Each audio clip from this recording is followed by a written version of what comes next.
हाय, अब आ रही आवाज सबको? ऑलराइट, तो हम लोग सेल पढ़ रहे थे, राइट? तो इस चैप्टर में good morning Prachi, good morning, या good morning Nidhi, good morning Manish, good morning.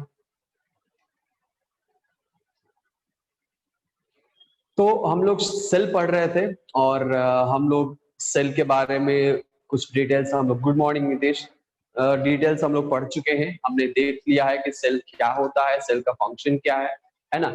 उसके बाद हमने ये भी देखा कि इस सेल चैप्टर में मतलब सेल में कई कितने कंपोनेंट्स होते हैं, इसके जनरल कैरेक्टरिस्टिक्स क्या है ना। उसके बाद हमने देखा टिश्यू क्या होता है ना। उसके बाद हमने सेल मेम्ब्रेन के बारे में पढ़ना शुरू किया है और सेल मेम्ब्रेन यानी प्लाज्मा मेम्ब्रेन के बारे में हम लोग पढ़ रहे हैं। और प्लाज्मा मेम्ब्रेन में हम लोग फ्लूइड मोसाइक मॉडल का ही चर्चा करेंगे अभी भी और आगे भी, ठीक है, क्योंकि वही एक स्टैंडर्ड मॉडल जो कि वर्ल्ड वाइड एक्सेप्टेड मॉडल है प्लाज्मा मेम्ब्रेन यानी सेल मेम्ब्रेन के लिए। तो उसी मॉडल पे हम लोग चर्चा करने वाले हैं, ठीक है। अब ये जो हमारा प्लाज्मा फ्लूइड मोसाइक मॉडल है प्लाज्मा मेम्ब्रेन का, इसमें हमने बहुत सारी डिटेल्स हमने देख लिया है, राइट? ओके, चलिए डिटेल्स तो हमने देखा। उसके पहले कि हम डिटेल्स पे आगे बढ़े, let me ask you few questions from this particular chapter और प्रीवियस लेक्चर से हम कुछ क्वेश्चंस पूछना चाहेंगे और उस क्वेश्चंस के बाद ही हम आगे बढ़ेंगे, चैप्टर में जाएंगे, ठीक है। तो आप लोग सब लोग अपना अपना आंसर चैट बॉक्स में डाल दिया करिए, ठीक है। तो पहला क्वेश्चन आप लोगों से है कि हमारा जो फ्लूइड मोसाइक मॉडल है, ठीक है, फ्लूइड मोसाइक मॉडल किसने डिस्कवर किया? साइंटिस्ट के नाम बताएं।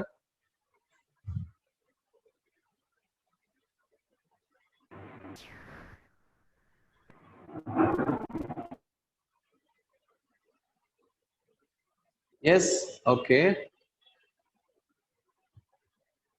All right, very good. Amarjeet? Yes, Prashant का भी सही है। मोहम्मद अरीज का भी सही है। यस, अनुष्का कुमारी, ओके, अनुष्का ने एक नाम दिया है, बाकी नाम नहीं दिए हैं, कोई दिक्कत नहीं है। अनुष्का का I think this is the first class, तो आगे हम लोग बहुत सारी चीजें पढ़ेंगे और जो भी बैकअप क्लासेस है अनुष्का आपको मिल जाएगा, ठीक है। वीडियोस हैं ऑलरेडी, तो वो आपको मिल जाएंगे, आप देख लीजिएगा। कभी भी डाउट हो तो आप ग्रुप में क्वेश्चन डाल सकते हैं। ग्रुप में हमारा नंबर है, आप अगर ग्रुप में डालने में कोई प्रॉब्लम है, आपको कोई झिझक या शाइनेस है, तो आप पर्सनली भी डाउट्स पूछ सकते हैं, ठीक है। लेकिन कोशिश करिए ज्यादातर ग्रुप में ही डालने की। ऑल राइट, यस, नितेश सही है, आपका आंसर सही है। ओजस्वी का भी सही है। ऑल राइट, तो पहला क्वेश्चन का तो आंसर हो गया। चलिए बात करते हैं सेकंड क्वेश्चन का, ठीक है। सेकंड क्वेश्चन, यस सान्या का भी सही है, यस संजना का भी सही है। चलिए आगे बढ़ते दूसरा क्वेश्चन पूछते हैं। हमारे दूसरे क्वेश्चन है कि हमारा जो प्रोटीन चैनल होता है जिसमें से वाटर मॉलिक्यूल्स क्रॉस करते हैं extra cellular fluid and intercellular fluid में, तो उस प्रोटीन चैनल का नाम क्या है जिससे वाटर मॉलिक्यूल्स पास करते हैं? यस यस यस, सही है। प्रशांत राज का सही है, सन्या का भी सही है, नितेश रंजन का भी सही है, प्राची कुमारी सही है, सबका सही है, very nice. Anushka, porin tunnel हम उसको नहीं करेंगे, हम उसको कहेंगे अक्वापोरिन। वो एक प्रोटीन टनल है, लेकिन टनल प्रोटीन है, लेकिन वो हम अक्वापोरिन इसको हम कहते हैं, ठीक है। क्योंकि वाटर पर्टिकुलरली हम वाटर पूछे और अक्वा मीन्स वाटर होता है, सो इट्स अक्वापोरिन। ये समझित यादव का सही है, वेरी गुड। ऑल राइट, तो नेक्स्ट क्वेश्चन ये है कि हमारे पास जो कार्बोहाइड्रेट मॉलिक्यूल अटैच रहता है प्लाज्मा मेम्ब्रेन में, वो कार्बोहाइड्रेट कौन सा कार्बोहाइड्रेट होता है? Options are monosaccharide, disaccharide, trisaccharide, oligosaccharide and polysaccharide. तो कार्बोहाइड्रेट अटैच रहता कौन सा होता है? ओजस्वी का सही है, मोहम्मद का सही है, नितेश रंजन सही है, ऋषभ अनुराग सही है, प्रशांत राज का भी सही आंसर है। अनुष्का कुमारी स्पेलिंग मिस्टेक बट भावना समझ गया आपकी। अमरजीत कुमार यादव गलत है आपका आंसर। अभिषेक कुमार सही है, लेकिन अभिषेक पूरा आंसर देने की कोशिश करिएगा आगे। चलिए, इसका मतलब ये है कि आप लोगों ने जवाब बहुत ही बेहतरीन तरीके से दिया है ना। और इसका मतलब यही है कि आप लोग क्लास बहुत ही अच्छे से ध्यान से देख रहे हैं, सुन रहे हैं और समझ भी रहे हैं। I am very happy about that. चलिए, और ये सानिया सही है, ऑलिगोसैकेराइड बिल्कुल सही है आपका आंसर। चलिए, तो हम लोगों ने देख लिया, तो ये ओवरऑल था, हमने लास्ट क्लास में देखा था, ये कुछ चीजें देखी थी हमने। फैटी एसिड के बारे में हमने क्वेश्चन पूछा था कि कौन सा फैटी एसिड है जो कि घी में प्रेजेंट होता है, कौन सा फैटी एसिड है जो ऑयल में प्रेजेंट होता है, नॉर्मल मस्टर्ड ऑयल या ऑलिव ऑयल या जिंजली ऑयल, जो भी ये सारे ऑयल्स हैं, ये सब ऑयल्स में कौन सा प्रेजेंट होता है, एक्सेप्ट कोकोनट ऑयल है ना, क्योंकि कोकोनट ऑयल घी के कैटेगरी में आता है। तो कौन से फैटी एसिड प्रेजेंट होते हैं? तो सैचुरेटेड आंसर दिया है। ऑल राइट, सैचुरेटेड, ऑयल में सैचुरेटेड होते, घी में सैचुरेटेड होते, क्या है? ऑयल की घी। हमें आंसर दीजिए भाई, ऑयल में होता है अनसैचुरेटेड। ओके,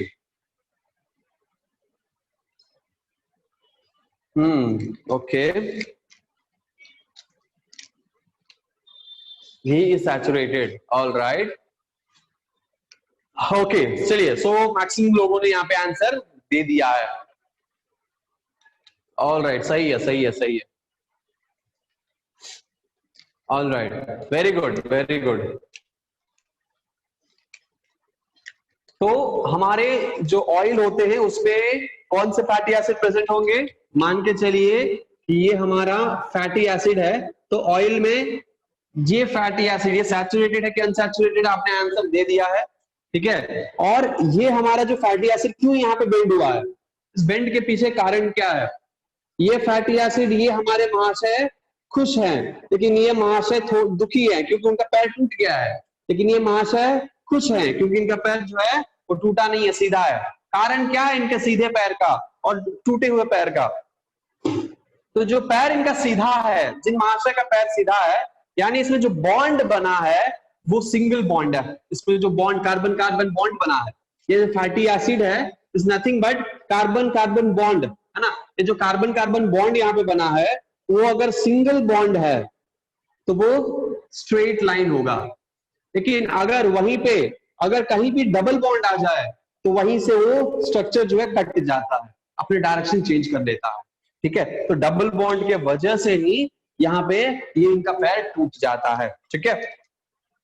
तो यहाँ पे डबल बॉन्ड होता है इस पर्टिकुलर पॉइंट पे, इस पर्टिकुलर पॉइंट पे डबल बॉन्ड होता है, और यहाँ पे क्या होता है, पूरा सिंगल बॉन्ड होता है, ठीक है, कार्बन कार्बन के बीच बॉन्डिंग, राइट। तो इसीलिए सैचुरेटेड और अनसैचुरेटेड होते हैं। एनीवेज, आगे बढ़ते हैं, और आज का जो मेन टॉपिक है हम लोगों का, जैसे हम लोग सेल मेम्ब्रेन पढ़ रहे हैं ना, स्ट्रक्चर ऑफ सेल मेम्ब्रेन पढ़ रहे हैं, राइट। ओके, कई सारे मॉडल्स आए। एक मॉडल आया था डेनिली डैवसन मॉडल, आपने सुना होगा डेनिली डैवसन मॉडल। यही वो फर्स्ट मॉडल है जो फर्स्ट मॉडल जो कि प्लाज्मा मेम्ब्रेन के बारे में एक्सप्लेन किया गया था, फर्स्ट मॉडल जो प्लाज्मा मेम्ब्रेन के बारे में एक्सप्लेन किया गया था, ठीक है।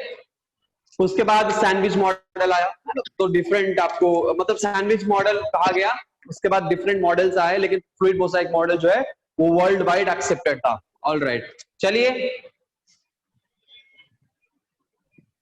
All right. सो हमारे पास हमने देखा कि प्लाज्मा मेम्ब्रेन है, हमने देखा कि प्लाज्मा मेम्ब्रेन है, और प्लाज्मा मेम्ब्रेन में क्या है, ये आपका हमने देखा था कि प्लाज्मा मेम्ब्रेन है ना, प्लाज्मा मेम्ब्रेन है। और यहाँ पे क्या क्या प्रेजेंट है? यहाँ पे प्रेजेंट है आपको फॉस्फोलिपिड,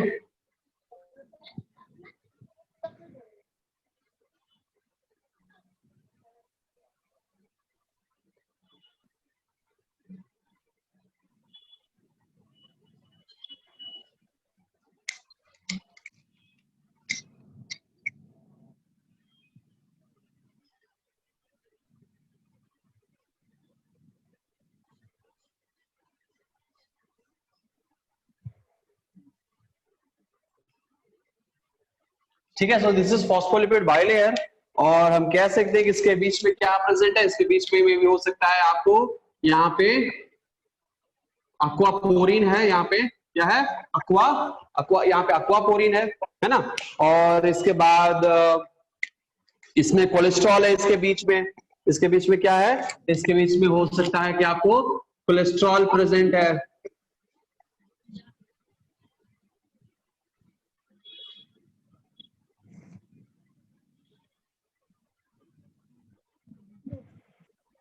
इसके बीच में क्या है, कोलेस्ट्रॉल प्रेजेंट है। और कोलेस्ट्रॉल के अलावा इसमें क्या प्रेजेंट होता है, कोलेस्ट्रॉल के अलावा इसमें प्रेजेंट होता है आपको यहाँ पे कार्बोहाइड्रेट मॉलिक्यूल है ना, शुगर मॉलिक्यूल। तो ये आपके शुगर मॉलिक्यूल यहाँ पे अटैच्ड है ना, शुगर मॉलिक्यूल अटैच्ड है। और ये शुगर क्या है, ये है आपके ओलिगोसैकेराइड। ये क्या है, आपके ओलिगोसैकेराइड, नाम याद रखिएगा, ये आपका है ओलिगोसैकेराइड।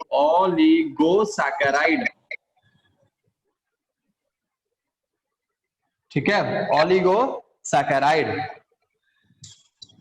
और ये है कोलेस्ट्रॉल, और ये है फैटी एसिड। ठीक है, और ये है फॉस्फेट, और ये है अक्वापोरिन। क्या है, दिस इज योर अक्वापोरिन, या सिंपली पोरिन भी हो सकता है, बस एक टनल प्रोटीन है। ठीक है, टनल प्रोटीन है। नाउ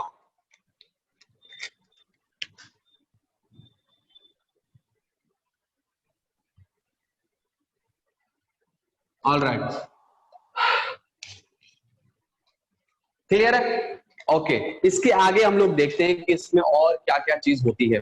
जैसे कि यहाँ पे सैचुरेटेड और अनसैचुरेटेड फैटी एसिड हो गए। नाउ ये हमारे जो फॉस्फेट मॉलिक्यूल है, फॉस्फेट मॉलिक्यूल ऊपर में है और नीचे में है। इस लीफ को क्या कहेंगे, इस लेयर को कहेंगे आउटर लीफलेट, और यह है इनर लीफलेट।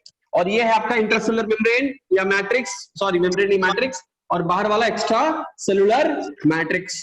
ठीक है, ये आपका क्या फॉस्फेट है, आउटर लीफलेट है, और ये इनर लीफलेट है। ये जो आउटर लीफलेट और इनर लीफलेट होते हैं, और आउटर लीफलेट एक प्रोटीन और दूसरा प्रोटीन, क्या सारे प्रोटीन एक जैसे होते हैं? ये क्वेश्चन जाता है आप लोगों से। आप लोग हमें बताएं कि क्या सारा प्रोटीन एक जैसा होता है? Yes, tell me. अगर होता है तो हाँ बोलिए, टिक लगाइए, अगर नहीं होता है तो क्रॉस लगाइए।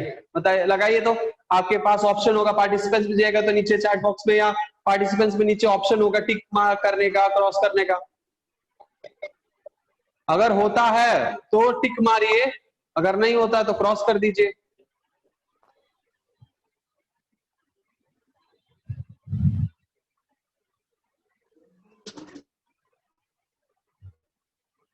मतलब नहीं होता है, ये सबने रॉन्ग लगाया है, यानी नहीं होता है। ओके, बहुत सारे लोगों ने लगाया ही नहीं, क्योंकि बहुत सारे लोगों को पता ही नहीं कि होता है कि नहीं होता है। Anyways, no problem, no problem, जरूरी थोड़ी है कि सबको पता है। Anyways, so now let's talk about that. यहाँ पे जो प्रोटीन होते हैं फॉस्फेट, ये सिमिलर नहीं होते, they are not similar, they are not similar, so they are different from each other. कौन कौन से यहाँ पे प्रेजेंट होते हैं? फॉस्फोलिपिड जो होते हैं, बेसिकली हम बात करेंगे फॉस्फोलिपिड का। ठीक है, दोनों का, फॉस्फेट और लिपिड दोनों का बात कर लेते हैं। तो हमारे जो फॉस्फेट और लिपिड यहाँ पे प्रेजेंट है, यहाँ पे कई सारे डिफरेंट फॉस्फोलिपिड्स प्रेजेंट होते हैं। फॉर एग्जाम्पल, पहला जो फॉस्फोलिपिड यहाँ पे में भी हो सकता है, और वो हो सकता है आपको स्पिंगोमाइलिन,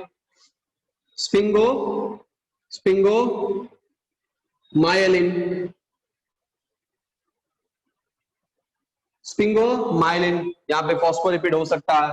ठीक है, दूसरा यहाँ पे क्या फॉस्फोलिपिड हो सकता है, यहाँ पे हो सकता है फॉस्फोटिडाइल सिराइन, फॉस्फोटिडाइल सिराइन, ये दूसरा मॉलिक्यूल हो सकता है यहाँ पे। तीसरा मॉलिक्यूल क्या हो सकता है, फॉस्फोटिडाइल कोलाइन, फॉस्फोटिडाइल कोलाइन,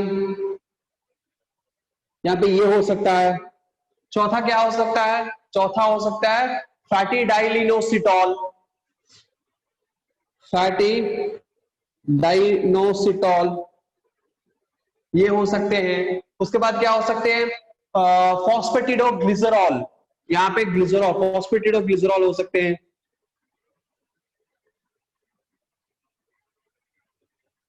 तो कई सारे प्रोटीन्स होते हैं, फॉस्फोलिपिड्स होते हैं जो कि एक दूसरे से अलग होते हैं, चाहे वो आउटर लीफलेट के कंपैरेटिव इनर लीफलेट में हो या फिर आउटर लीफलेट में ही एक फॉस्फोलिपिड दूसरे फॉस्फोलिपिड्स का हो। तो ये सब क्या होते हैं, डिफरेंट होते हैं और अलग अलग प्रोटीन, अलग अलग फॉस्फोलिपिड प्रेजेंट होते हैं इसमें।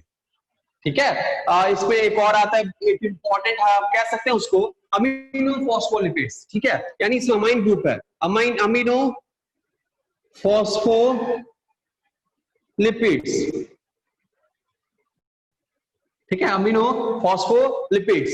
उसके बाद हमने लिखा स्पिंगोमाइलिन वगैरह वगैरह। ठीक है, तो ये क्या है, ये कुछ 6 प्रोटीन्स है, फॉस्फोलिपिड्स है जो हमने लिखवाया यहाँ पे। सो ये प्रेजेंट होते हैं आपके प्रोटीन्स अलग अलग। तो ये क्या होते हैं, ये अलग होते हैं, ये सिमिलर नहीं होते। तो ये अगर सिमिलर नहीं है तो यहाँ पे इसका एक टर्म से इसको संबोधित किया जाता है। किस टर्म से यहाँ पे संबोधित किया जाएगा इसको? इसको कहा जाएगा कि they are the phospholipids are the phospholipids are asymmetrical। ठीक है, क्या है, they are asymmetrical। the phospholipid which is present here are asymmetrical।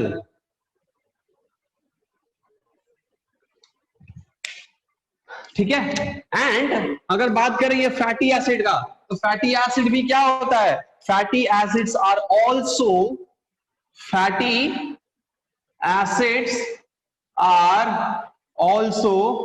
asymmetrical।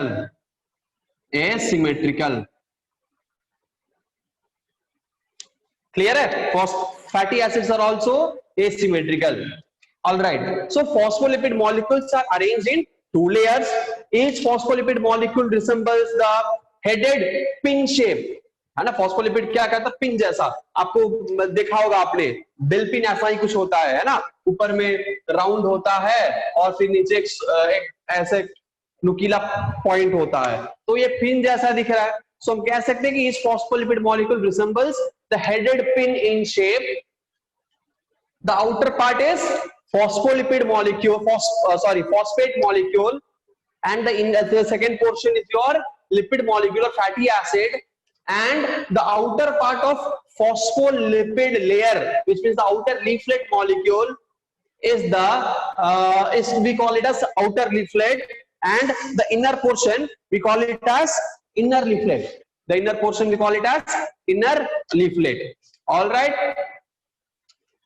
Okay और इसमें भी एक फॉस्फोलिपिड में भी हेड और जो फैटी एसिड है वो आपका टेल है, हम उसको टेल कह सकते हैं। ठीक है, ऑल राइट, क्लियर हो गया होगा। सो हम ये कह सकते हैं कि द हेड रीजन, जो मान के चलिए कि अगर आपका ये हेड है और ये टेल है, तो हेड रीजन क्या है, हाइड्रोफिलिक है। हेड रीजन आपका हाइड्रोफिलिक है और टेल क्या है, ये टेल है और ये हेड है। तो हेड क्या है, हाइड्रोफिलिक है, और टेल क्या है, हाइड्रोफोबिक है। आपने ये देखा था, है ना, लास्ट क्लास में हमने ये देखा था, लास्ट क्लास के इसके पहले वाले क्लास में भी हमने देखा था।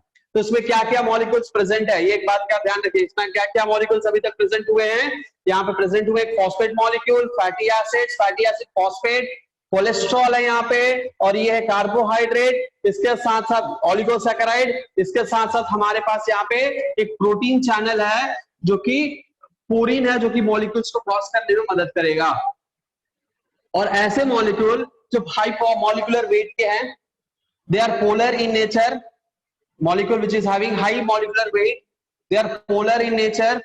तीसरी चीज ये है कि वो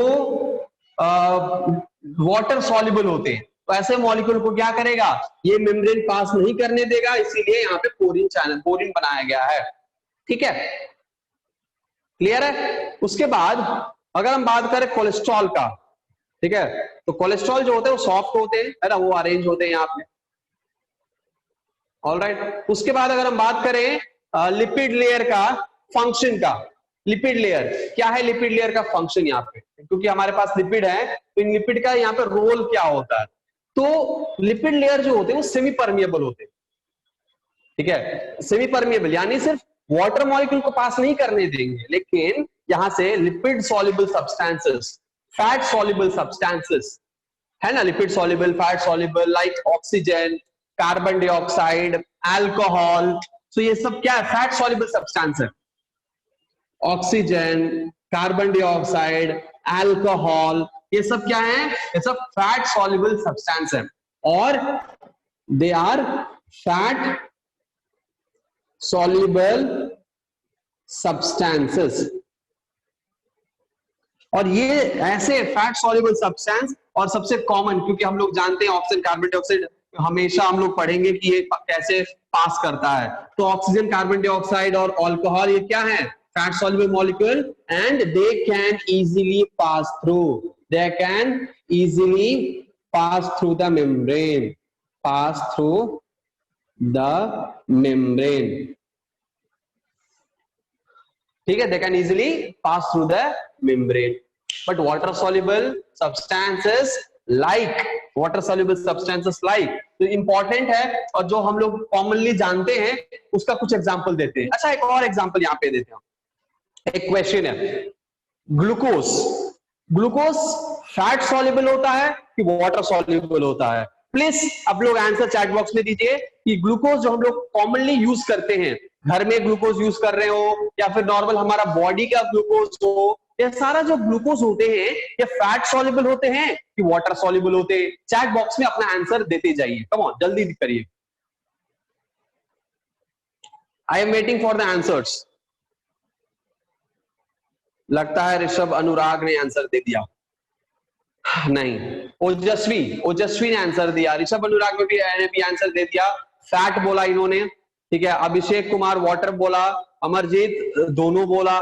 ओजस्वी का आंसर सही है, अनुष्का का आंसर सही है, प्रशांत का भी आंसर सही है, मीनू कुमारी का आंसर सही है, भारती का आंसर सही है, आदित्य राज का भी आंसर सही है, मोहम्मद अरीज आंसर सही है, सान्या पंचल आपका आंसर गलत है, अभ्यदित्य राणा आपका आंसर सही है, संजना सिंह आपका भी आंसर सही है।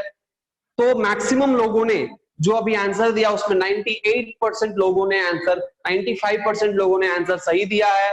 प्रत्युष का भी आंसर सही है, अर्चना गांधी का भी आंसर सही है। सो मैक्सिमम लोगों ने यहाँ पे आंसर दिया है, सही आंसर दिया है। और जो आंसर दिया है इन लोगों ने, वो आंसर है glucose is a water soluble molecule. Yes, this is 100% right answer, water soluble molecule. क्यों भाई? हम लोग ग्लूकोज पीते हैं तो पानी में घुल जाता है कि नहीं घुल जाता है? हो गया सॉल्युबल। और हमारे बॉडी में भी वाटर सॉल्युबल होता है, इजीली सॉल्युबल हो जाता है। तो water soluble molecules like glucose, इसके साथ साथ और भी कई मॉलिक्यूल्स हैं जो water soluble, like urea, electrolyte, electrolyte मतलब सोडियम, पोटेशियम, क्लोराइड एक्सेट्रा। ठीक है, इलेक्ट्रोलाइट, ये जो हमारे मॉलिक्यूल है, ठीक है, ग्लूकोज, यूरिया, इलेक्ट्रोलाइट, ये सब वाटर सॉल्युबल मॉलिक्यूल है। ये सब क्या है? ये सब वाटर सॉल्युबल मॉलिक्यूल है। ठीक है, वाटर सॉल्युबल मॉलिक्यूल। अब ये क्योंकि वाटर सॉल्युबल मॉलिक्यूल है, these molecules cannot pass through this membrane, so they are not allowed to pass through the membrane. So this is what the function of this lipid layer, lipid होने का यही ये काम होता है इसका, कि सिर्फ लिपिड सॉल्युबल मॉलिक्यूल को अंदर ये इजीली ले पाता है, फैट वाटर सॉल्युबल को नहीं ले पाता है। ठीक है,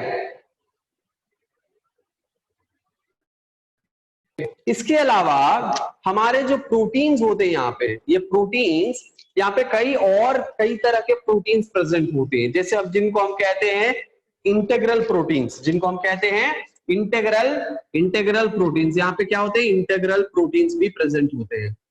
इंटेग्रल प्रोटीन्स यानी ऐसे कुछ प्रोटीन्स जो कि इसमें एम्बेडेड रहते हैं, ऐसे कुछ प्रोटीन्स जो इसमें एम्बेडेड रहते हैं। सो इंटेग्रल, और we can say transmembrane protein, हम इसको इंटेग्रल प्रोटीन को हम क्या कह सकते हैं? ट्रांसमेम्ब्रेन प्रोटीन भी कह सकते हैं।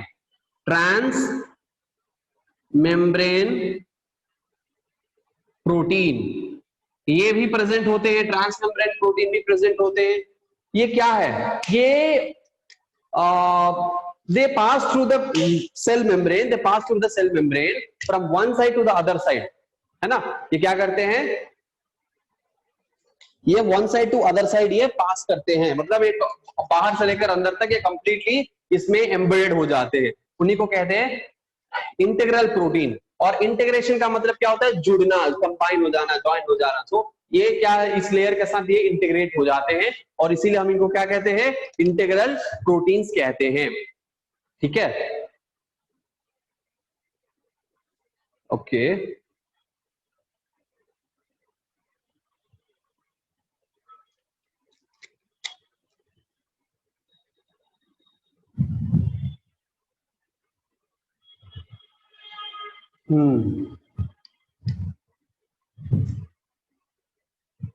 What is the function of oligosaccharide? This is the question asked by Ojasvi. Okay. So see, Ojasvi, glucose का फंक्शन होता है, ग्लूकोज ब्रेक डाउन होकर एनर्जी प्रोवाइड करता है। ठीक है, तो ग्लूकोज मॉलिक्यूल और बहुत सारे ऐसे जो ऑलिगोसैकेराइड्स होते हैं, शुगर मॉलिक्यूल होते हैं, ये आपको कई सारे मॉलिक्यूल्स को अट्रैक्ट अपनी तरफ अटैच करते हैं, बॉन्ड मतलब बैंड बॉन्ड बनाकर ये अटैच करवा लेते हैं। और कई सारे यहाँ पे ये क्या करते हैं, अटैचमेंट होते हैं और अंदर में इंफॉर्मेशन और सेक्रेशंस, इंफॉर्मेशन को भेजते हैं। देखिए आगे चल के हम लोग और कुछ रिसेप्टर्स के बारे में पढ़ने वाले हैं। ठीक है, तो उस रिसेप्टर का भी यही काम होता है। लेकिन ये ऑलिगोसैकेराइड, देखिए शुगर है, शुगर का काम होता है पहली चीज तो मैक्सिमम जगहों पर शुगर प्रेजेंट होता है आपको। तो शुगर जब टूटता है तो एनर्जी बनता है, शुगर जब टूटता है तो क्या बनता है, एनर्जी बनता है। लेकिन यहाँ पे ऑलिगोसैकेराइड का क्या यहाँ पे रोल है, ये हम बस अगले 5 मिनट के अंदर हम पूरा डिटेल में आपको बताएंगे। ठीक है, कि ऑलिगोसैकेराइड यानी कार्बोहाइड्रेट का यहाँ पे क्या रोल है, डिटेल रोल, राइट। चलिए अभी हम इंटीग्रल प्रोटीन्स के बारे में बात कर रहे थे, तो इंटीग्रल प्रोटीन्स के बारे में बात कर लेते हैं। ये हमारे जो इंटीग्रल प्रोटीन्स है, ये इंटीग्रल प्रोटीन्स आपको प्रेजेंट होते हैं मेम्ब्रेन पर, इसीलिए हम इसको कहते हैं ट्रांसमेम्ब्रेन। ये हमारे सेल मेम्ब्रेन के साथ एकदम टाइटली अटैच हो जाते हैं, सेल मेम्ब्रेन के साथ एकदम टाइटली अटैच हो जाते हैं, पकड़ लेते हैं। ठीक है, इसको हम एग्जांपल्स क्या है, कई सारे ऐसे प्रोटीन है जिनको हम कहते हैं चैनल प्रोटीन, कई सारे ऐसे प्रोटीन हैं जिनको हम कहते हैं कैरियर प्रोटीन और ट्रांसपोर्ट प्रोटीन। उसके बाद आते हैं सम रिसेप्टर्स, जैसे हमने अभी तक देखा प्लाज्मा मेम्ब्रेन का एक छोटा सा पार्ट, इसका स्क्रीनशॉट ले लीजिए क्योंकि आगे हम लोग कुछ ऐसे प्रोटीन के बारे में पढ़ने वाले हैं जो कि बहुत ही इंपॉर्टेंट है आपके बायोलॉजी में, आपके बायोलॉजिकल लाइफ में उस प्रोटीन का रोल सबसे ज्यादा होता है, इंपॉर्टेंस। ठीक है, क्या है वो हम लोग देखेंगे। पहले इसका स्क्रीनशॉट ले लीजिए और इसको कॉपी करके हमें भेज दीजिएगा, है ना। आपका आज का होमवर्क तो यही है, रोज का ये होमवर्क रहेगा, रोज जो जो पढ़िएगा बोर्ड पे जो जो लिखा रहेगा वो सब कॉपी करके हमें भेज दीजिएगा। ठीक है, आई होप कि आपने स्क्रीनशॉट ले लिया होगा पूरे बोर्ड का। चलिए तो हम इसको क्या कर दें, थोड़ा सा इसको मिटाते हैं।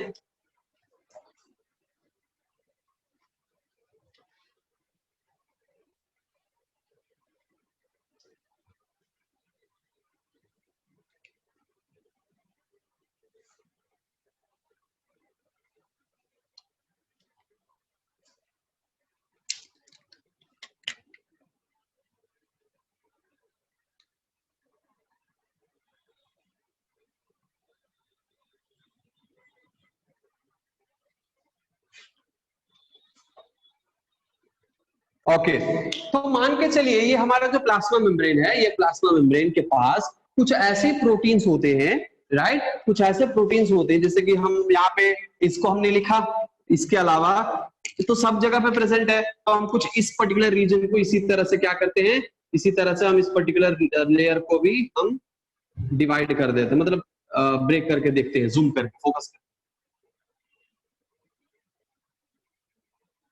ठीक है,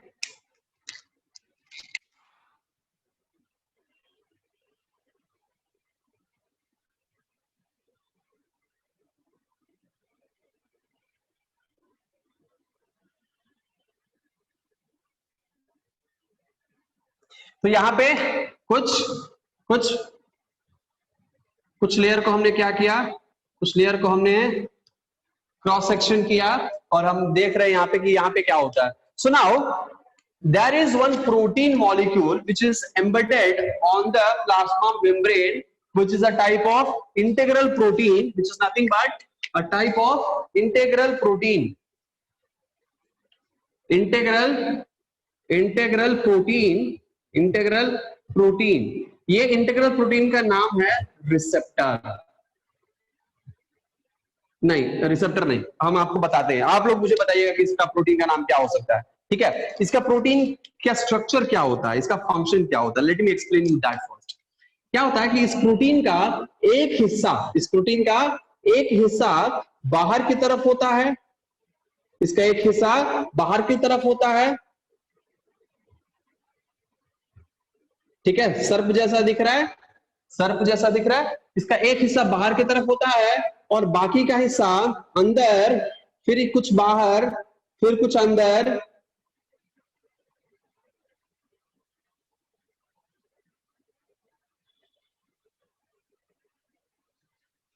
ठीक है। इस तरह से 7 बार ये अंदर और बाहर होता है, 7 बार अंदर और बाहर होता है, और फाइनली यहां पे अंदर में अपना एक टेल बना लेता है, अपना एक प्रोटीन का टेल बना लेता है।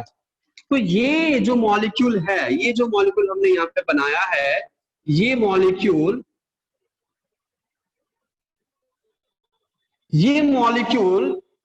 क्या है? तो ये सर्प जैसा दिख रहा है, तो हम इसको क्या कहते हैं? इसको हम कहते हैं सर्पेंटाइन। सर्पेंटाइन। लेकिन सर्पेंटाइन सिर्फ एक वर्ड है, इसका दूसरा वर्ड क्या है हम आपको बताएंगे। सर्पेंटाइन दूसरा क्या है वर्ड, सोचिएगा और हमें बताइएगा। या फिर हम इसको कहते हैं 7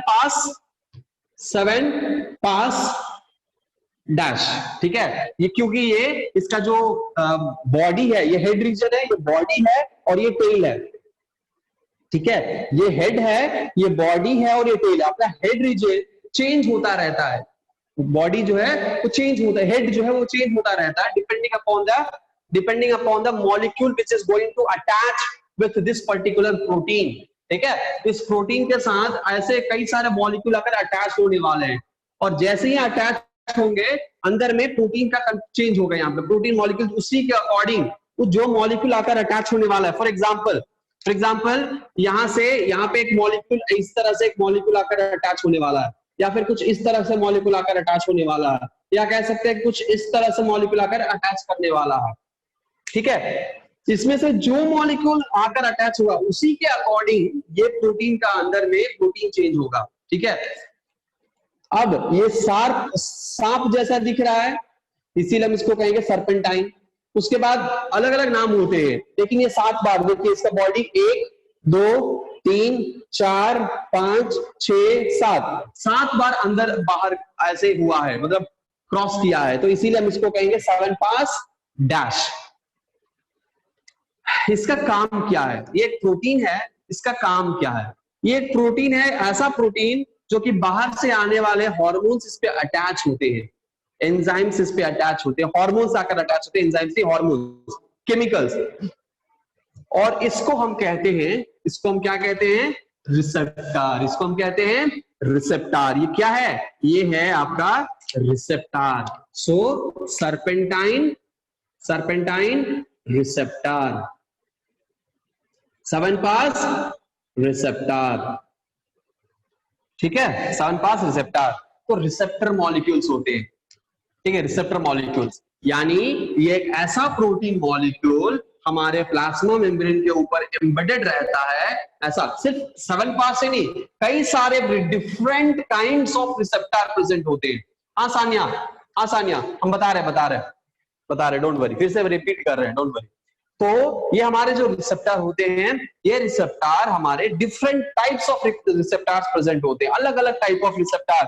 फॉर एग्जांपल हम कह सकते हैं यहाँ पे CD4 receptor, CD8 receptor, FC receptor, ठीक है, FC एप्सिलॉन रिसेप्टर, ऐसे डिफरेंट टाइप्स ऑफ रिसेप्टर जो है वो प्रेजेंट होते हैं। और ये जो रिसेप्टर हैं, इनका काम क्या होता है? रिसेप्टर का काम क्या होता है?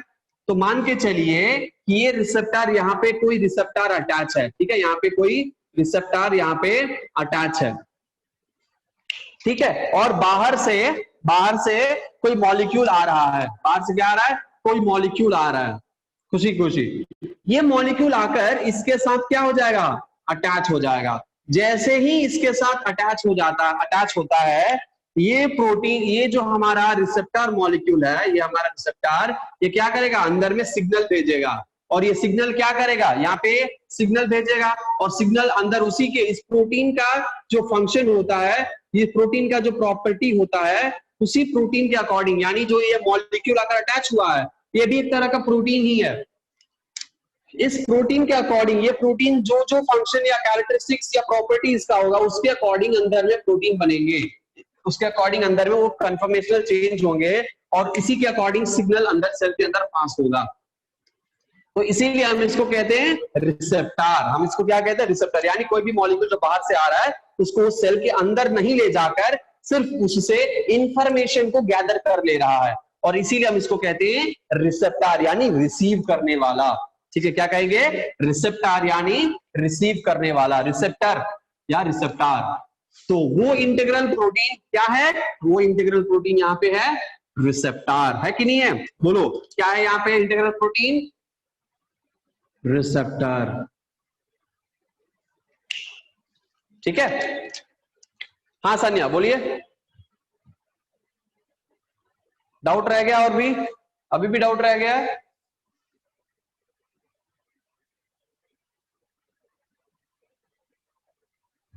Okay, all right, I hope Abhishek आपका भी डाउट क्लियर हो गया होगा, है ना।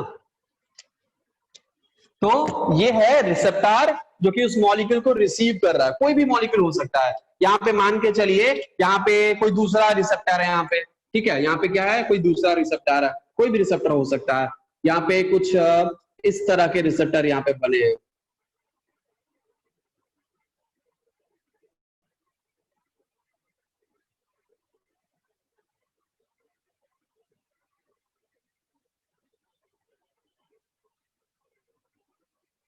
ठीक है, कुछ इस तरह से रिसेप्टर यहाँ पे प्रेजेंट है। अब क्यों, क्योंकि यहाँ पे जो मॉलिक्यूल आने वाले हैं वो मॉलिक्यूल का शेप कुछ इस तरह से है, मॉलिक्यूल का शेप कुछ इस तरह से है। तो जो जिस तरह का शेप रहेगा, जिस तरह का मॉलिक्यूल रहेगा जो अटैच होने वाला होता है, उसी के अकॉर्डिंग ये रिसेप्टर होगा, उसी के अकॉर्डिंग ये रिसेप्टर होगा, और वही रिसेप्टर के पास जाकर ये अटैच हो पाएगा। चाहे वो एंजाइम हो, चाहे वो हार्मोन हो, या चाहे कोई और मॉलिक्यूल प्रेजेंट हो, ठीक है, उसी के अपना शेप के अकॉर्डिंग ही जाकर ये अटैच होगा। ये मॉलिक्यूल यहाँ पे अटैच नहीं हो पाएगा, क्यों, क्योंकि इसका शेप अलग है और रिसेप्टर का शेप अलग है। तो अपने अपने रिसेप्टर के पास ही जाकर अटैच होंगे, और जैसे अटैच होंगे अंदर में क्या होंगे, कन्फर्मेशनल यहाँ पे चेंज क्रिएट करेंगे। Yes yes yes, receptor is present all over the membrane. ठीक है, कुछ कुछ सेल के अंदर ज्यादा होते हैं, कुछ कुछ सेल में कम होते हैं, तो एग्जैक्ट हम नंबर यहाँ पे कैलकुलेट नहीं कर सकते, but receptor is present all over the membrane, कहीं भी ये रिसेप्टर प्रेजेंट हो सकते हैं। और ये रिसेप्टर एक पहला जगह तो प्लाज्मा मेम्ब्रेन के ऊपर प्रेजेंट होते हैं, दूसरा रिसेप्टर न्यूक्लियस के ऊपर प्रेजेंट होते हैं। ठीक है, दूसरा रिसेप्टर कहाँ होते हैं, या मान के चले सेल है, और ये सेल का क्या है, सेल का न्यूक्लियस है, और सेल के न्यूक्लियस है, इसका मतलब ये है कि इसके अंदर क्या है, इसके अंदर जेनेटिक मटेरियल है ना, जेनेटिक मटेरियल है, राइट, जेनेटिक मटेरियल है। अब ये जेनेटिक मटेरियल है और ये है न्यूक्लियस, और यहाँ पे क्या होंगे, यहाँ पे भी कई सारे रिसेप्टर इस मेम्ब्रेन के ऊपर भी प्रेजेंट होंगे, क्योंकि ऐसे कुछ इंफॉर्मेशन होते हैं जो बहुत ही ज्यादा सीक्रेट होता है, सीक्रेट इन द सेंस बहुत ही सेंसिटिव इंफॉर्मेशन होते हैं, यानी कि कुछ ऐसे इंफॉर्मेशन जो कि मेम्ब्रेन को क्रॉस इजीली कर सकता है। क्यों, क्योंकि वो मॉलिक्यूल जो क्रॉस कर रहा है वो लिपिड सॉल्युबल है, तो लिपिड सॉल्युबल मॉलिक्यूल है और वो क्रॉस कर जा रहा है, लेकिन वो न्यूक्लियर मेम्ब्रेन को क्रॉस नहीं कर पाता है, वो न्यूक्लियर मेम्ब्रेन के रिसेप्टर पे अटैच हो जाता है और वहीं पे सिग्नल ये भेज देता है। सो ऐसे भी मॉलिक्यूल होते हैं जो कि प्लाज्मा मेम्ब्रेन के अंदर एंटर करके सिग्नल आपको सेल तक, न्यूक्लियस तक भेजते हैं। कुछ ऐसे प्रोटीन होते हैं, कुछ ऐसे मॉलिक्यूल होते हैं जो प्लाज्मा मेम्ब्रेन के ऊपर ही अटैच होकर वहीं से उनका काम खत्म हो जाता है। तो दो तरह के होते हैं, और इसी अकॉर्डिंग दो तरह के रिसेप्टर भी होते हैं, एक जो प्लाज्मा मेम्ब्रेन के ऊपर रहते हैं, दूसरा जो न्यूक्लियर मेम्ब्रेन के ऊपर रहते हैं। तो दो तरह के रिसेप्टर यहाँ पे प्रेजेंट होते हैं। ठीक है, चलो हम यहाँ पे रिसेप्टर के बारे में नहीं बात कर रहे, हम यहाँ पे प्लाज्मा मेम्ब्रेन के बारे में बात कर रहे हैं। तो ये था आपका रिसेप्टर। उसके बाद हाँ अच्छा, हाँ सान्या क्या प्रॉब्लम है?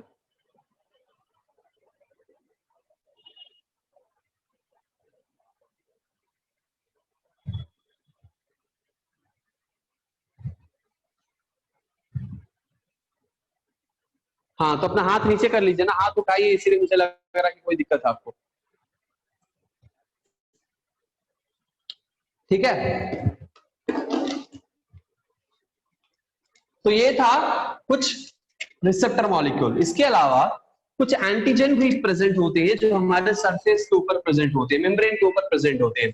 फॉर एग्जाम्पल हमारे आरबीसी सेल्स, हमारे आरबीसी सेल्स। तो आरबीसी सेल्स क्या होते हैं? रेड कलर के होते हैं ना, रेड कलर का। चलो आरबीसी सेल्स हम बनाते हैं। This is one RBC cell, this is one RBC cell. हमारे ब्लड ग्रुप होते हैं, यस और नो? हमारे blood group A blood group होता है, बी ब्लड ग्रुप होता है, D blood group, O blood group होता है, ए बी होता है, A positive, B positive, A B positive, A B negative, A negative, B negative, O positive, O negative, कई सारे होते हैं, यस और नो? ऊपर से आ जाता है H, H antigen, Bombay blood grouping. अब बताओ इतना सारा के बाद अब बॉम्बे क्यों आया, है ना?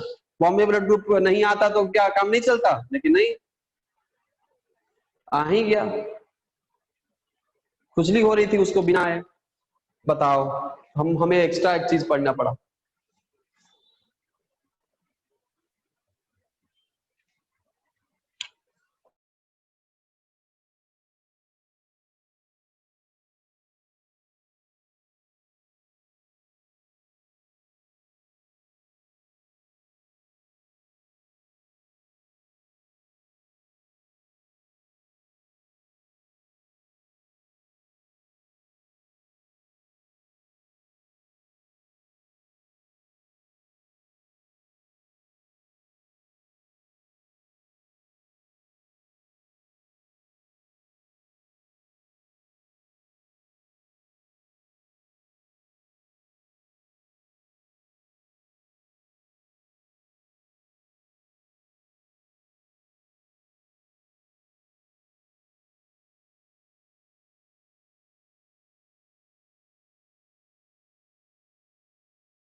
वीडियो दिख रहा है? वीडियो दिख रहा है? हम दिख रहे हैं? Okay very good. चलिए, तो ये क्या है? ये ए एंटीजन है।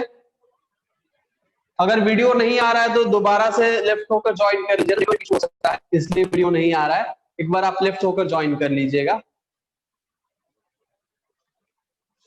हाँ अभेदित्य राणा, क्या प्रॉब्लम है? बोलिए, हाथ उठाया आपने। अच्छा अब आ रहा है, ऑल राइट, चलिए बढ़िया है। तो हमारा क्या है? ये है आपका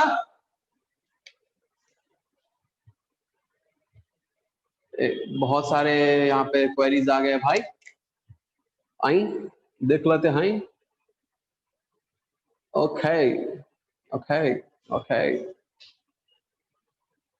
जिंदगी है मजा, जिंदगी में मजा लेना चाहिए, हर चीज का, हर चीज का मजा लेना चाहिए। अगर जिंदगी में मजा नहीं है तो जिंदगी सजा बन जाती है, और सजा काटना किसको अच्छा लगता है भाई? किसी को अच्छा नहीं लगता। इसलिए मजे करो, है ना, एंजॉय करते करते पढ़ो। ये भी एंजॉयमेंट की चीज होती है। कुछ कुछ टर्म्स है, क्या करें, दिमाग में बैठाना पड़ता है। उसको बिठाने के लिए भी बहुत अच्छे अच्छे टेक्निक्स हैं। क्या करो कि जो भी टेक्निकल टर्म्स है जो याद नहीं हो रहे हैं, देखो सारे टेक्निकल टर्म्स आपके बुक में है, रटने की जरूरत नहीं है, लेकिन अगर आपको जो बुक पे टेक्निकल टर्म दिखाई दे रहा है और वो टफ लग रहा है, क्या करोगे, तो सारे टेक्निकल टर्म को एक पेपर पे लिखो, ठीक है, चिपका दो अपने बेडरूम के सामने। बचपन में हम क्या करते थे, बचपन में छोड़ो ना, अब भी हम यही किया करते। हमारे रूम में जाइएगा तो कई सारे पेपर्स चिपके रहते हैं बोर्ड पे, सॉरी दीवार पे। कभी किसी में कोट्स लिखा रहेगा, कभी किसी में कुछ डायग्राम होगा, कभी कुछ स्माइली बनाकर हम चिपकाए होंगे, कभी कुछ शेड्यूल लिखा होगा, डे प्लानिंग। तो ऐसे कई सारी चीजें हमने लिखकर पोस्ट जैसा चिपकाया हुआ है रूम में। तो वो जो है हम क्यों करते हैं, क्योंकि जब हम लोग उस एक ही देखते हैं ना, तो दिमाग में चीज को हम अगर बार बार जब देखते हैं, दिमाग में बैठ जाता है और वो कभी भूलता नहीं, कितना भी भारी भरकम वर्ड। तो इसीलिए क्या करो कि अगर मान के चलो एक पेज में छोटा छोटा हो जा रहा है, तो सिर्फ एक पेज में सिर्फ एक कोई टेक्निकल टर्म लिखो, बड़ा सा लिख दो और चिपका दो। दूसरा पेज में दूसरा टेक्निकल टर्म लिखो, कुछ बड़ा सा लिखो और चिपका दो। ऐसे करने से क्या होगा, आपको सारे टेक्निकल टर्म याद हो जाएंगे। या फिर एक काम कर सकते हैं आप लोग, कुछ ऐसे डायग्राम है जो कि आपको हम बनाते रहना है, याद रखना है, दिमाग में रखना है।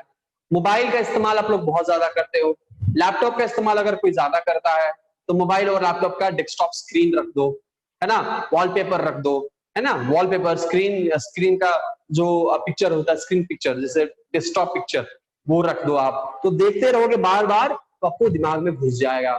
कई सारे टेक्निक्स हैं जिसे आप फॉलो कर सकते हैं।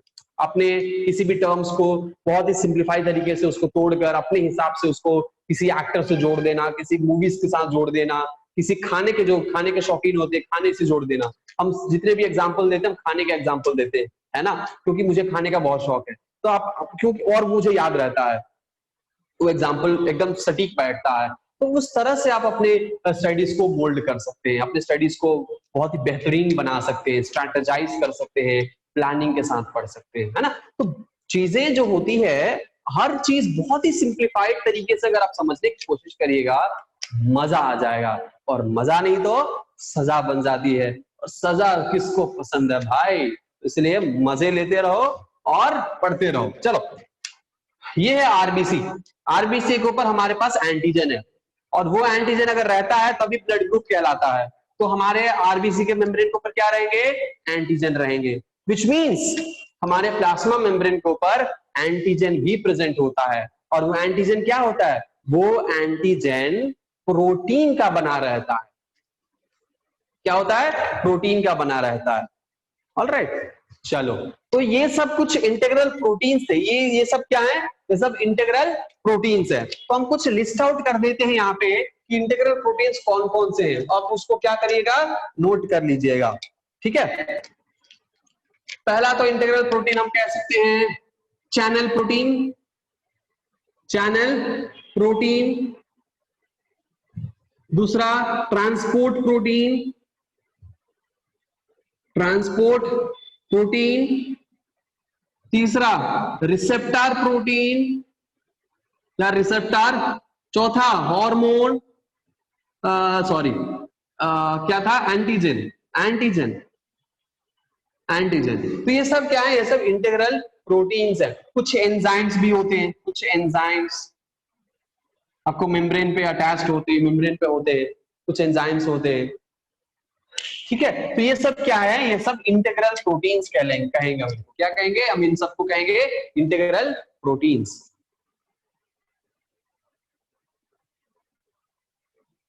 ठीक है।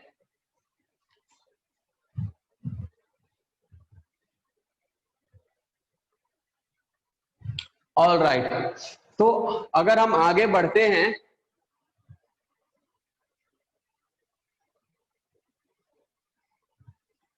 ओके, सो यहाँ पे ये सब हमने देख लिया। तो यहाँ पे अभी क्या बचा है, ओके, नेक्स्ट पॉइंट। इसको कॉपी कर लीजिए, स्क्रीनशॉट ले लीजिए, फिर हम इसके बाद आगे बढ़ते हैं।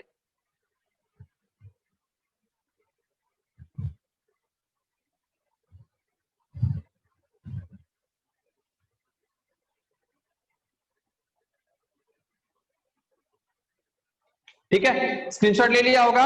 ऑल राइट, नेक्स्ट है दूसरा प्रोटीन, दूसरा तरह का प्रोटीन। ये था इंटीग्रल प्रोटीन। अब हम जो बताने वाले हैं वो बताने वाले हैं जिनका नाम है पेरिफेरल प्रोटीन, जिनको हम कहते हैं पेरिफेरल प्रोटीन। ठीक है, पेरिफेरल प्रोटीन। ठीक है, किसको हम कहते हैं पेरिफेरल प्रोटीन? तो peripheral protein are protein which are partially embedded, लिख सकते हैं proteins, proteins which are partially embedded, which are partially embedded, right? Which are partially embedded in the outer and inner surface of the cell membrane. Partially embedded in the outer and inner surface of the membrane. Outer and inner surface of the membrane, ठीक है, of the cell membrane. लेकिन वो cell membrane को penetrate करके नहीं जाते, यानी cell membrane को क्रॉस करके वो नहीं जाते हैं, वो वहीं पे अटैच रहते हैं, कुछ बाहर कुछ अंदर, कुछ पूरी तरह से अटैच, कुछ आधा अधूरा अटैच होंगे। ठीक है, so proteins which are partially embedded in the outer and inner surface of the membrane, या कह सकते हैं इनर एंड आउटर लीफलेट। ठीक है, इनर एंड आउटर लीफलेट।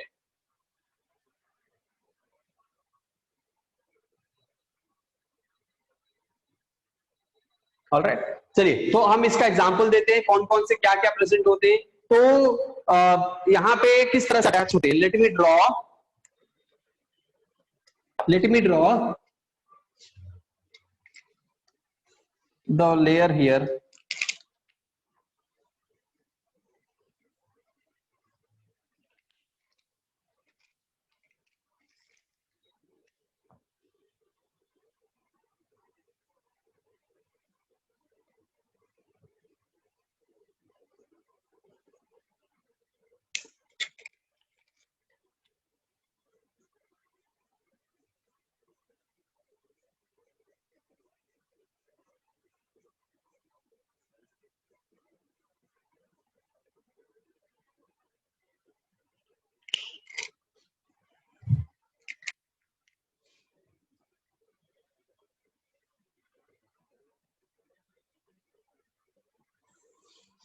ये जो यहाँ पे फॉस्फोलिपिड का लेयर हमने बनाया, अब देखो यहाँ पे एम्बेडेड कैसे रहते हैं, तो कुछ इस तरह से यहाँ पे ऐसे एम्बेडेड है। ठीक है, यहाँ पे कुछ प्रोटीन है जो यहाँ पे एम्बेडेड है।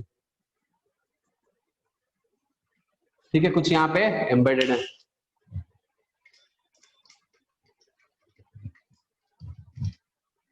यस, दिख रहा होगा, कुछ प्रोटीन यहाँ पे एम्बेडेड है। ये है आउटर लीफलेट और ये है इनर लीफलेट। ठीक है, ये आउटर है, ये इनर है। यहाँ पे कुछ प्रोटीन इस तरह से एम्बेडेड है। कुछ प्रोटीन्स आपको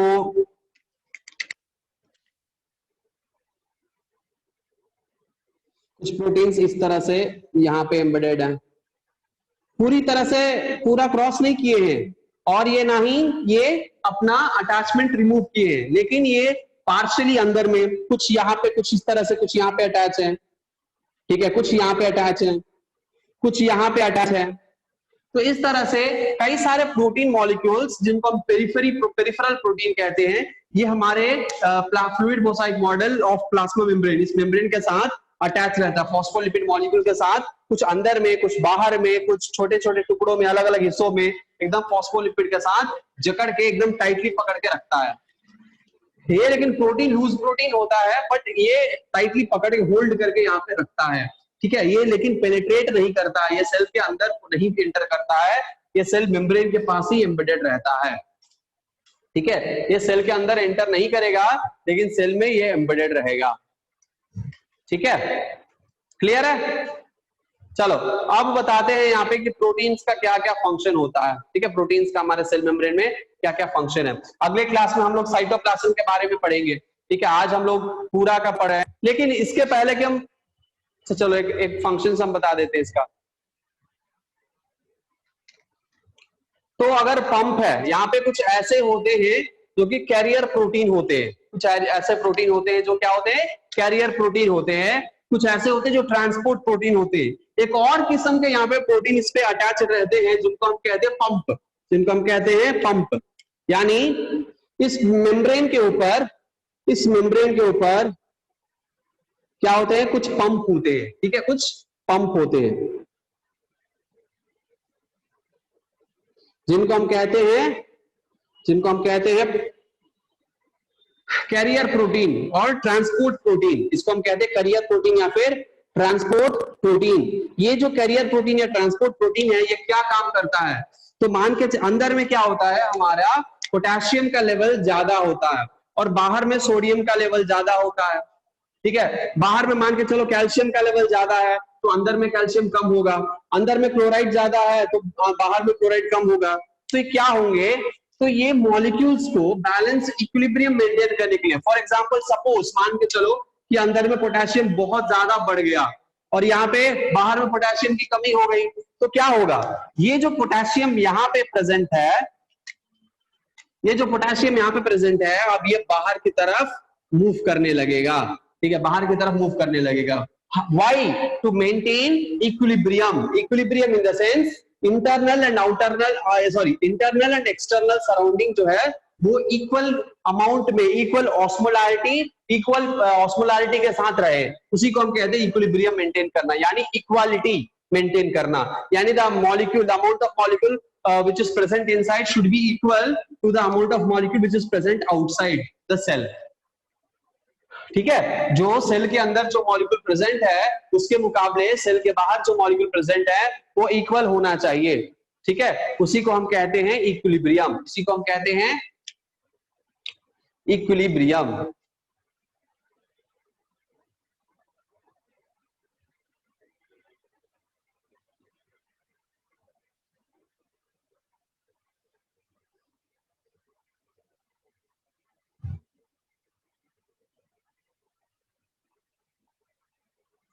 ऑलराइट, तो मान के चलिए ये पोटेशियम है और ये पोटेशियम जो है बाहर की तरफ, बाहर की तरफ इसको फेंकना है पोटेशियम को, और सोडियम को अंदर की तरफ फेंकना है ना, पोटेशियम को बाहर की तरफ और सोडियम को अंदर की तरफ फेंकना है। तो कौन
आई होप आप लोगों को समझ में आ गया होगा।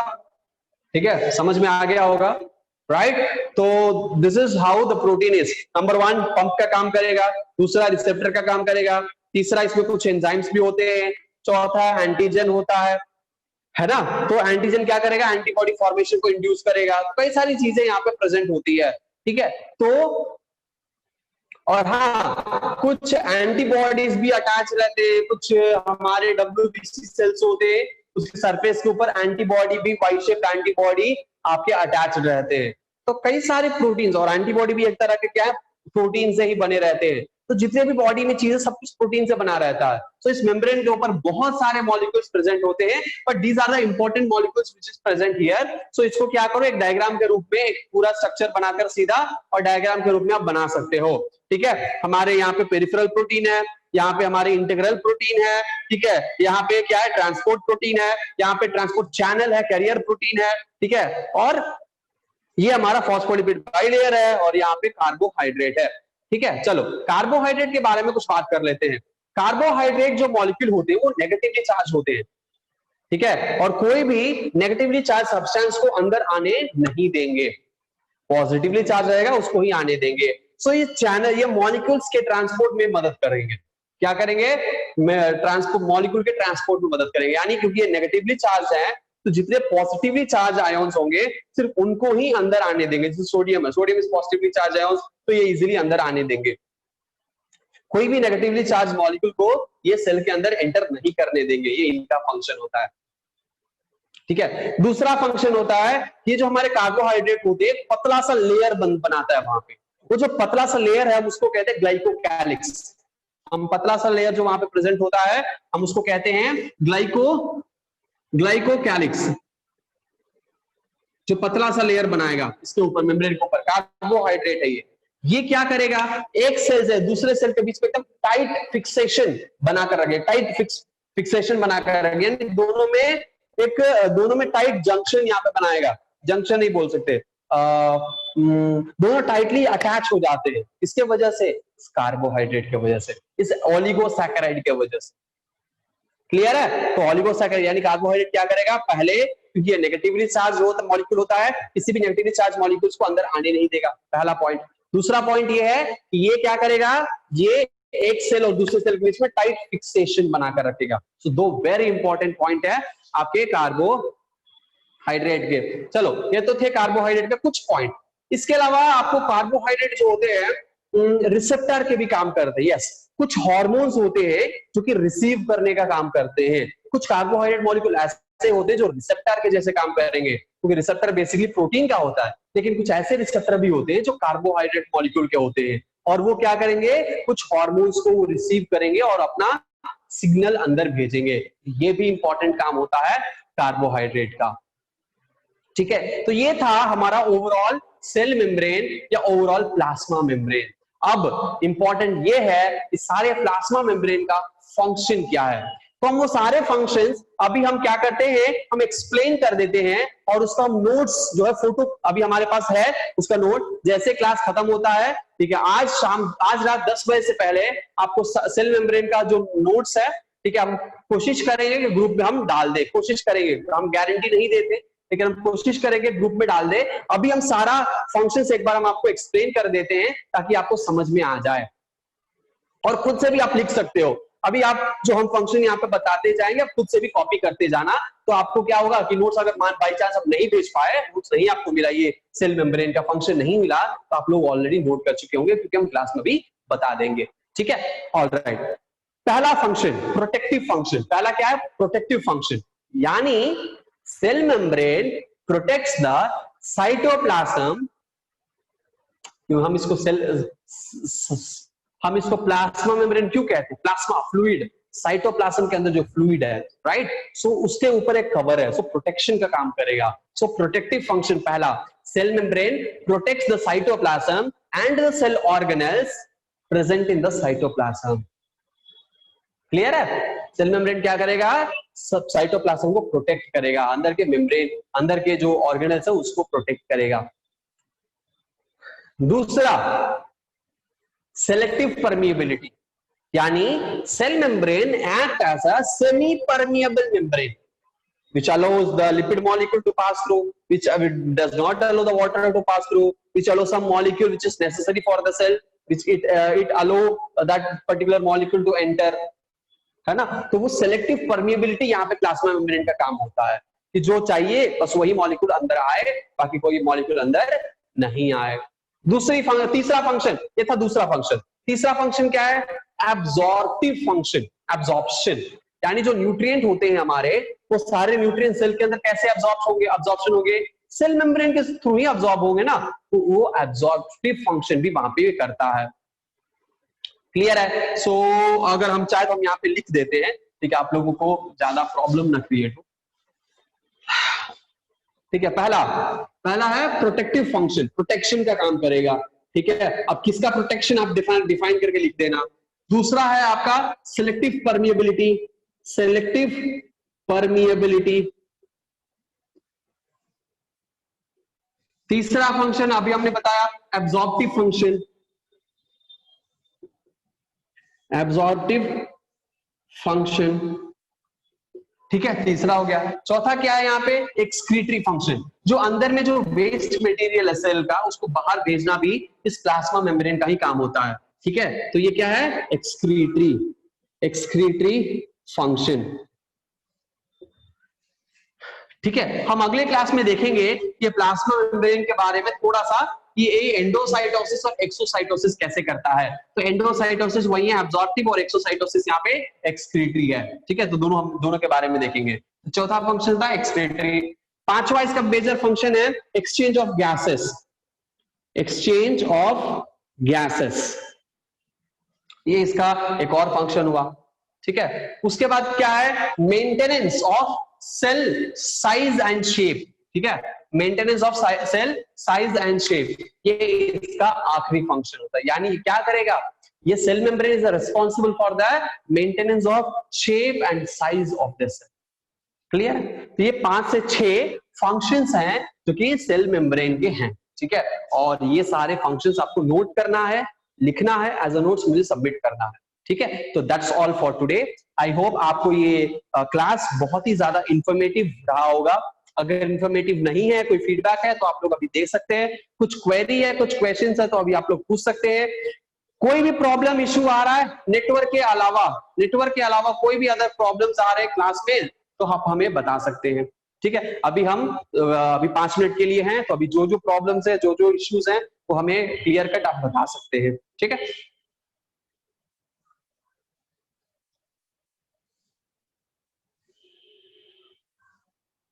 All right. सो प्रोटेक्शन,